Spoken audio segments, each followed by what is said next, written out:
اسی طریقے سے سامعین ایک حدیث انجینئر محمد علی مرزا نے مسند حمیدی کے حوالے سے پیش کی ہے، مسند حمیدی، اور ذرا آپ ان کی گفتگو بھی سن لیجئے، اور امام حمیدی رحمۃ اللہ علیہ جو امام بخاری رحمۃ اللہ علیہ کے استاد ہیں ان کے بارے میں کیا انہوں نے کومنٹس کہے ہیں وہ بھی ذرا آپ سن لیجئے۔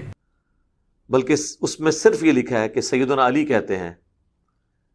انہوں نے وضو کر کے یعنی کرنے کے بعد بتایا کہ اگر دین صرف عقل اور رائے کی بنیاد پہ ہوتا تو پاؤں میں تلووں کا مسح کیا جاتا، کیونکہ مٹی وغیرہ تو وہاں لگتی ہے، لیکن چونکہ سنت یہ ہے کہ پاؤں کے اوپر کے حصے کا مسح کیا جائے۔ وہاں حدیث کے اندر جو الفاظ ہیں وہ قدم کے ہیں، اس میں نہ جرابوں کا ذکر ہے نہ موزوں کا، بلکہ وہ کہتے ہیں کہ اگر میری عقل پہ ہوتا تو میں قدموں کے نچلے حصے کا مسح کرتا، کیونکہ مٹی وہاں لگتی ہے۔ تو یہ الفاظ ہی بتا رہے ہیں کہ وہ جرابوں کی بات نہیں کر رہے، ورنہ جراب یا موزے کے نچلے حصے پہ مٹی لگی ہو یا نہ لگی ہو، کیا اس کا میرا کیا لینا دینا؟ وہ سادہ پاؤں پہ مسح کی بات کر رہے تھے کہ سادہ پاؤں کے اوپر اگر مسح ہوتا تو نچلے حصے پہ ہونا چاہیے جہاں پہ ہلکی مٹی لگ جاتی ہے، اوپر کا حصہ تو عموماً صاف ہوتا ہے، اس پہ تو خالی بھی ہاتھ پھیر لیے جائے کافی ہے۔ اب یہ حدیث ایک بڑی واضح حدیث تھی، اہل سنت کے لیے پھر تھوڑا مسئلہ کھڑا ہوا، تو اس حدیث کے آگے پھر امام حمیدی نے اپنے کومنٹس کیے ہیں۔ انہوں نے سنیت کے اس والے مقدمے کو اور کمزور کر دیا ہے۔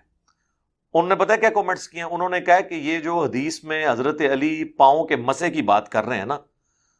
اگرچہ اس میں جرابوں یا موزوں کا ذکر نہیں ہے، لیکن ہمیں یہ ماننا ہوگا کہ یہ جرابوں اور موزوں کے ساتھ وہ بات کر رہے ہیں، حالانکہ اس میں الفاظ ہیں قدم کے، پاؤں کے مسح کی بات ہو رہی ہے، جرابوں اور موزوں کا ذکر ہی نہیں ہے۔ پھر ساتھ ہی وہ لکھتے ہیں کہ اگر یہ خالی پاؤں کا مسح بھی ہو تو اس حدیث کو منسوخ تصور کیا جائے گا، یعنی وہ مان رہے ہیں کہ یہ پاؤں کا ہی مسح ہے۔ تو جان کی امان پائیں تو عرض کریں کہ اس کا مطلب ہے کہ آپ خود بھی مان رہے ہیں کہ پہلے پاؤں کا مسح ہوتا تھا، خالی پاؤں کا بھی، بعد میں منسوخ ہوا۔ ہم آپ سے یہ نہیں پوچھتے کہ منسوخ کب ہوا، ہم یہ پوچھ رہے ہیں کہ وہ حکم کہاں آیا ہوا تھا، ذرا وہ بتائیں۔ قرآن میں ہی آیا ہوا تھا اور کہاں آیا ہوا تھا؟ تو کوئی آیت ہمیں یہ کوئی حدیث مجبور نہیں کرتی کہ قرآن کے کسی حکم کو منسوخ کریں۔ یہ بات کر کے خود پھنس گئے، امام حمیدی یہ کومنٹس کر کے خود پھنس گئے کہ پہلے اگر مسح تھا نا پاؤں کا تو منسوخ ہوا۔ تو سامعین، آپ نے انجینئر محمد علی مرزا کی ان باتوں کو سنا، کس طریقے سے امام حمیدی رحمۃ اللہ علیہ جو امام بخاری رحمۃ اللہ علیہ کے استاد ہیں ان کے لیے انجینئر محمد علی مرزا زبان استعمال فرما رہے ہیں، کومنٹس ان کے لیے کرتے ہیں کہ جی انہوں نے سنیت کے مقدمے کو اور کمزور کر دیا۔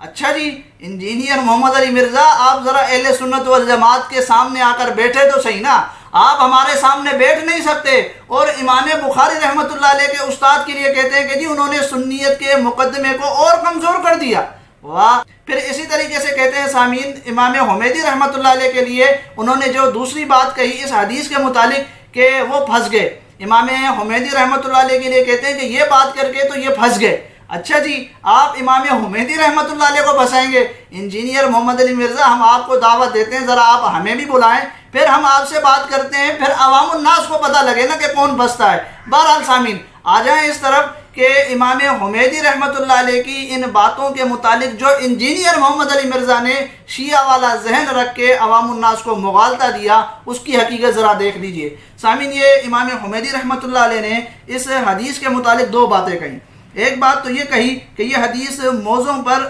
مسح کے بارے میں ہے، موضوع پر مسح کے بارے میں ہے۔ یہ بات کیوں کہی امام حمیدی رحمۃ اللہ علیہ نے؟ وہ اس لیے کہ یہی حدیث سنن ابی داؤد کے اندر، جس کو علامہ ناصر الدین البانی نے صحیح کہا ہے، جس البانی کو انجینئر محمد علی مرزا سراتے ہیں، جب وہ انجینئر علی مرزا کے خلاف آتے ہیں تو پھر انجینئر محمد علی مرزا ان کے لیے کوئی لب کشائی کرتے ہی نہیں ہے۔ بہرحال اسی حدیث میں دیکھ لیجئے سامعین، جو یہ سنن ابی داؤد کی حضرت علی رضی اللہ تعالیٰ عنہ سے ہے کہ سیدنا علی رضی اللہ تعالیٰ عنہ سے روایت ہے کہ انہوں نے فرمایا کہ اگر دین رائے اور قیاس پر مبنی ہوتا تو موزوں کا نیچے والا حصہ، کس کا؟ موزوں کا نیچے والا حصہ اوپر والے کی بنسبت مسے کا زیادہ مستحق ہوتا، مگر میں نے نبی علیہ الصلوۃ والسلام کو دیکھا کہ آپ علیہ الصلوۃ والسلام اپنے موزوں کے اوپر مسا کیا کرتے تھے۔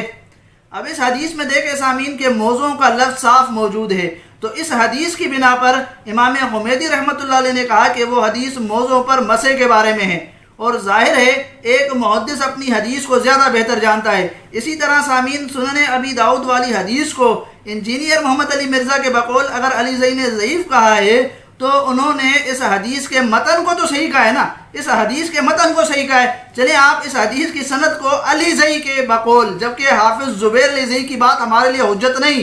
ہمارے لیے ان کی بات حجت نہیں، آپ اس پر جرا کر کے دکھائیں، پھر انشاءاللہ ہم آپ کو جواب دیں گے۔ بہرحال سامعین اگر ان کی بات ماننی ہے تو پوری بات مانیں، وہ اس حدیث کے متن کو صحیح کہتے ہیں، حافظ زبیر علی زئی صاحب اس حدیث کے متن کو صحیح کہتے ہیں۔ دوسری بات سامعین کہ ایک جواب تو امام حمیدی رحمۃ اللہ نے یہ دیا، دوسرا جواب یہ دیا کہ اگر اس حدیث کو بغیر موزوں کے لیے مانا جائے یعنی قدموں کے لیے تو یہ حدیث منسوخ تصور کی جائے گی،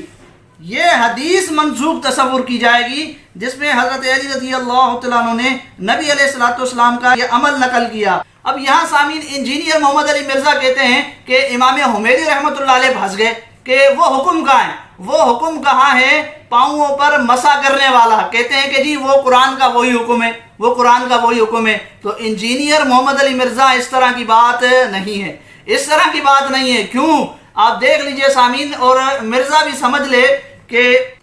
امام حمیدی رحمۃ اللہ علیہ کے الفاظ دیکھیں وَإِن كَانَ عَلَى غَيْرِ الْخُفَّيْنِ فَهُوَ مَنْسُوخٌ، کہ اگر اس حدیث کو بغیر موزوں کے مانا جائے تو یہ حدیث منسوخ ہے،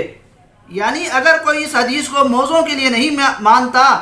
تو اس کو کہا جائے گا کہ یہ حدیث منسوخ ہے۔ اب مرزا کا یہ کہنا کہ جی وہ حکم کہاں ہے، وہ حکم کہاں ہے جو منسوخ ہوا، تو جناب امام حمیدی رحمۃ اللہ علیہ کسی حکم کی بات نہیں کر رہے، بلکہ اگر کوئی اس حدیث کو بغیر موزوں کے لیے ہی مان رہا ہے تو امام حمیدی رحمۃ اللہ علیہ اسی حدیث کی بات کر رہے ہیں کہ پھر یہ حدیث منسوخ ہے۔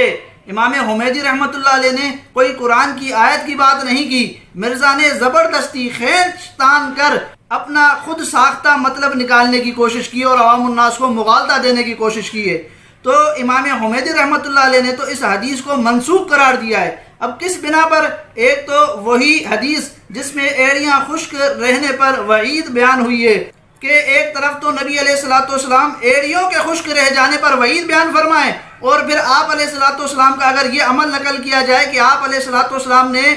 بغیر موزوں کے پاؤں پر مسا کیا، تو اس ایڑیوں کے خشک رہ جانے والی حدیث سے پتہ لگتا ہے کہ یہ حدیث پھر منسوخ ہوگی۔ اور دوسرا قرآن کا حکم موجود ہے، سب سے بڑی بات کہ قرآن کا حکم موجود ہے کہ اللہ رب العزت نے سورۃ مائدہ میں مسلمانوں کو وضو میں پاؤں کے دھونے کا حکم دیا۔ تو سامعین یہ ہے حقیقت امام حمیدی رحمۃ اللہ علیہ کے کومنٹس کی۔ امام حمیدی رحمۃ اللہ علیہ نے جو اس حدیث کے متعلق باتیں کہی تھیں، لیکن انجینئر محمد علی مرزا جیسا کہ آپ نے دیکھا شیعہ حضرات کی حمایت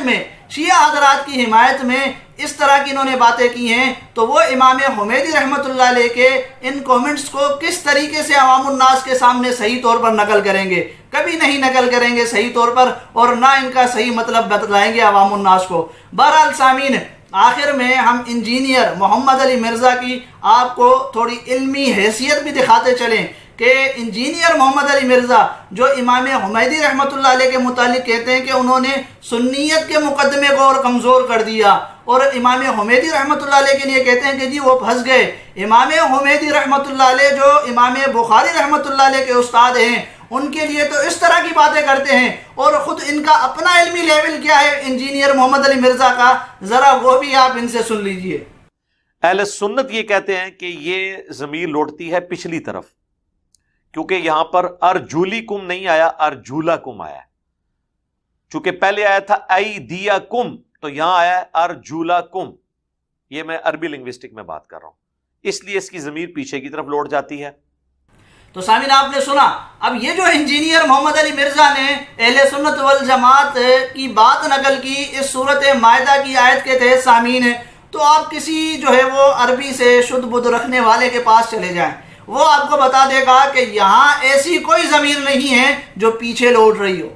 یہاں ایسی کوئی ضمیر نہیں ہے۔ انجینئر محمد علی مرزا کہاں ہے یہاں ضمیر جو پیچھے لوٹ رہی ہو؟ جو بات آپ نے اہل سنت والجماعت کے لیے کہی ہے اس طرح کی بات اہل سنت والجماعت کہتے ہی نہیں ہے، کیونکہ علمی اعتبار سے یہ بات بنتی نہیں ہے۔ یہاں کوئی ایسی ضمیر ہے ہی نہیں۔ آپ دیکھ لیجئے سامعین، یہ آپ کے سامنے وہی آیت ہے، اس میں صرف مخاطب کی ضمیر ہے، نہ کہ ایسی کوئی ضمیر جو پیچھے لوٹ رہی ہو۔ اور اہل سنت والجماعت کیا کہتے ہیں؟ اہل سنت والجماعت یہ کہتے ہیں کہ وَأَرْجُلَكُمْ کا عطف ہو رہا ہے وجوہکم پر، اور دھونے کا حکم اس پر بھی لگ رہا ہے، یہ بات اہل سنت والجماعت کہتے ہیں۔ لیکن سامعین، انجینئر محمد علی مرزا کہتے ہیں کہ نہیں جی، وَأَرْجُلَكُمْ إِلَى الْكَعْبَيْن کے اندر ضمیر لوٹ رہی ہے، پیچھے ضمیر لوٹ رہی ہے۔ تو سامعین، یہ تو ان کی علمی حیثیت ہے کہ ایک بندے کو ضمائر کا پتہ نہیں ہے کہ کون سی ضمیر پیچھے لوٹتی ہے یا کون سی ضمیر مخاطب کے حوالے سے ہے، یا کہاں ضمیر موجود ہے اور کہاں ضمیر موجود نہیں ہے۔ یہ تو ان کا علمی مقام ہے۔ اور دوسری طرف یہ امام حمیدی رحمۃ اللہ علیہ کے لیے کہتے ہیں کہ انہوں نے سنیت کے مقدمے کو ڈیفینڈ نہیں کیا۔ اچھا جی، امام حمیدی رحمۃ اللہ علیہ نے نہیں، بلکہ تمام محدثین نے جو اہل سنت والجماعت کے ہیں انہوں نے سنیت کے مقدمے کو صحیح طریقے سے ڈیفینڈ کیا ہے۔ لیکن انجینئر محمد علی مرزا، آپ کی علمی حیثیت نہیں ہے کہ آپ اہل سنت والجماعت کے مقدمے کو سمجھ سکیں، ان کے دلائل کو سمجھ سکیں، یا ان کے دلائل کے اندر خیانت نہ کرتے ہوئے عوام الناس کے سامنے رکھ سکیں۔ بہرحال سامعین، یہ میں نے آپ کے سامنے انجینئر محمد علی مرزا کے اس بیان کا کچھ تحقیقی جائزہ رکھا۔ امید ہے آپ کو بات سمجھ میں آئی ہوگی۔